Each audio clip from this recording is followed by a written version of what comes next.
nakaraang linggo, hindi lang bisperas ng eleksyon, Mother's Day rin, binigyang pugay natin ang ating mga ina. Kung tutuusin, masaya itong okasyon. Pero para sa ilan, masakit itong paalala sa mga nawawala nilang ina. Anong plano nyo ng mother nyo ngayong Mother's Day? Papakita ko yung pagmamahal sa kanya. Paano? Anong gagawin nyo? Bibigyan ng dati kasi napasaya ko yung binigyan ko ng damit eh. Itatry ko maging nanay sa araw ng Mother's Day. Ako gagawa ng mga ginagawa niya. Ako maglalaba, ako mamamalansya. Very quiet. Very quiet. Just a nice meal. Just be at home. Hey, it's sunny this way. We'll be in church. Since yung nanay ko nasa ibang bansa, ang gagawin ko, either text ko siya or i-email ko siya or bapadalhan ng card. Nasasabihin ko sa kanya na mahal ko siya. Tuwing ikalawang linggo ng Mayo, nagiging reyna ang ilang mga kababaihan, ang ating mga ina. Sa araw na ito, ipinagdiriwang ang Mother's Day, araw para gunitain at pasalamatan ang kadakilaan ng mga nagluwal sa atin. Ngunit ang pamilya Dandoy, imbes na pumipirma sa card o naggigisa ng pansahog sa inihahandang pansit para sa Mother's Day, heto, nagpapakabilad sa init ng araw, hindi alintana ang paparating sanang importanteng okasyon. Dahil anila, balewala ang ihahanda nilang regalo kung ang pagbibigyan nito nawawala. Ito ang kanilang ina na si Aling Inosensya. Masakit po, siyempre nanay. Pero nung dumating siya, ako yung nagsundo sa Malibay. Tapos, pinakain ko lang siya ng tanghalian, sinundo na ni Kuya. Tapos nga nung sinundo sa ni Kuya, sabi na mag-outing tayo. Hindi na natuloy kasi nawala na siya. Ayon sa magkakapatid, noong Abril lumuwas mula sa Leyte ang ilaw ng kanilang tahanan. Namimiss na rin niya kami. Gusto niya niyang makita kami lahat, mga anak. Hindi naman kasi niya alam na nag-uusap na kami linggo. Magpupunta sila lahat dito, yung mga kapatid ko. Hindi pa niya alam yun eh. Parang surprise nga. Kami na surprise kasi siya nawala. Nung araw kasing yun, abala raw ang lahat sa kanilang bahay. Kaya hindi nila namalayan ang mga sumunod na pangyayari. Lumabas siya ng gate, hindi namin alam. Hindi siya napansin.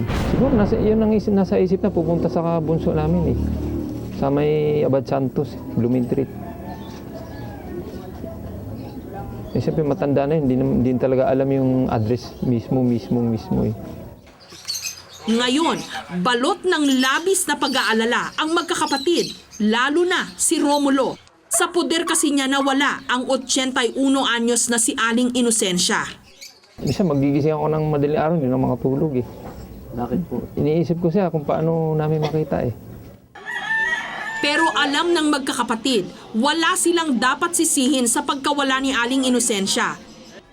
Sa aming pakikipagkwentuhan sa kanila, lumabas ang mga salitang makakapagpaligaya sa kahit na sinong ina.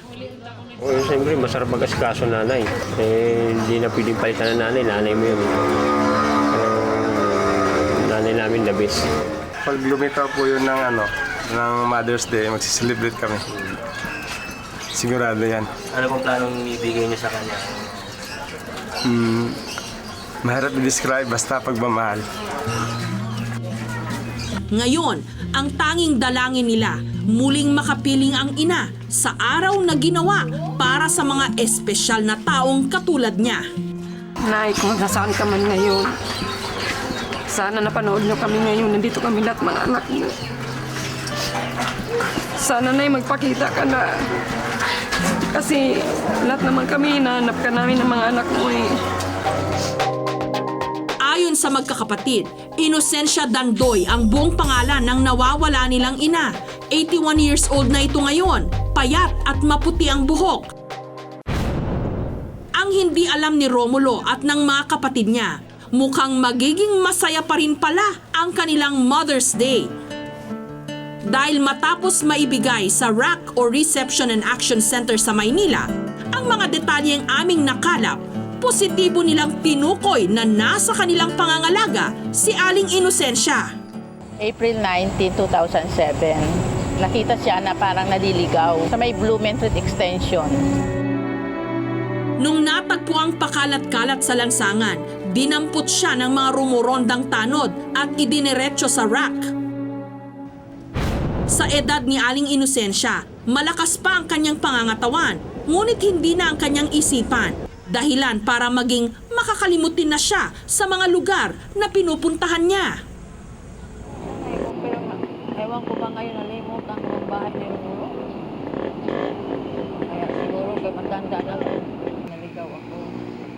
Hindi ko na matandaan yung bahay nila.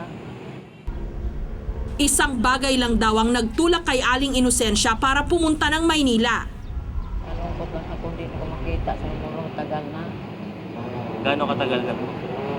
Mga ano na, mga 6 na buwan.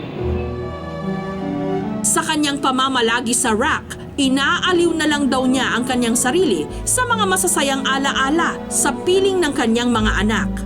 Si Romulo po, kamusta bilang isang anak? Alam mo, ay, Nagse-celebrate ba kayo ng Mother's Day? oo. Ako doon sa Leyte. Ano pong kadalasang binibigay nilang regalo po sa inyo pag Mother's Day? Doon, hindi ko nabigay kasi mahirap dito po. Mahirap. Pero may pagkain sila, pagkainin ka. Ngayong natagpuan na namin si Aling Inosensya, hahayaan ba naming lumipas ang Mother's Day nang hindi nila kapiling ang isa't isa? Nitong Miyerkules, binalikan namin ang magkakapatid na Dandoy sa Batasan sa Quezon City. Walang kaalam-alam na ilang sandali na lang ang bibilangin, matatapos na ang kanilang pangungulila. Maya-maya lang, narating na namin ang rack. Sana nga, nandyan na eh. Kasi Malakas ang parang malakas. para masaya na. Bago pa man sila makapagtanong sa mga social worker, namataan na agad ng magkakapatid ang kanilang ina na halos 3 linggo na nilang hinahanap.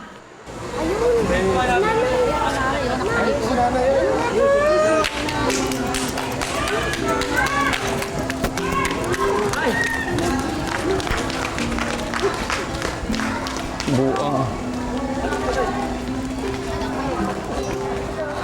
Sabi ko sa inyo, nandito siya na tayo. Isang ka na yung anong hawa mo sa bahay na. Amo, ganong ginawa mo ka? Ha?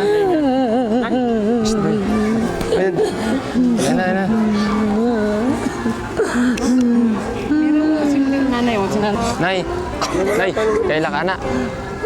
Kilala mo to? Sino? Dindo. Dindo. Timpang. May limot na nga. May ano na nga siya. Pakilala mo.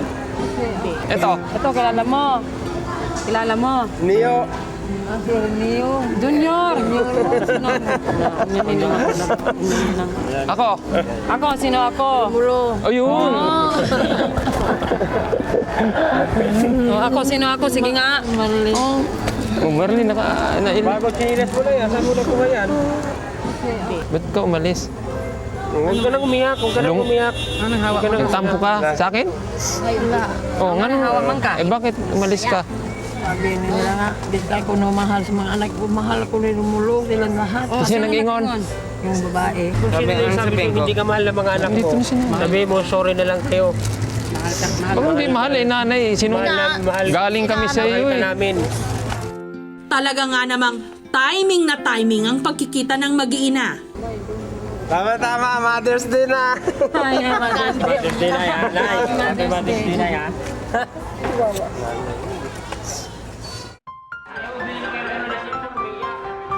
Ang magkakapatid, hindi na nahintay pa ang Mother's Day.